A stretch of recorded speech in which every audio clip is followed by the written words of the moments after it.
What's up, guys? Real world caddy chat with Chris. So this issue at 40, 50 miles an hour, and you're going and you feel this shakiness.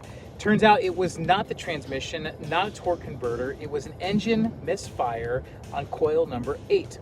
Now, 40,000 miles ago, I just replaced all the spark plugs and all the wires and all the ignition coils. So this is all a little premature.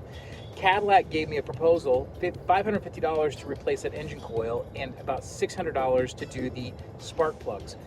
Really, the only thing that needs to get done is that one ignition coil, probably that one spark plug, and probably that one wire. Now, best practice, do all the spark plugs and all the wires at the same time so everything's of the same vintage. But you don't have to if you don't want to afford to.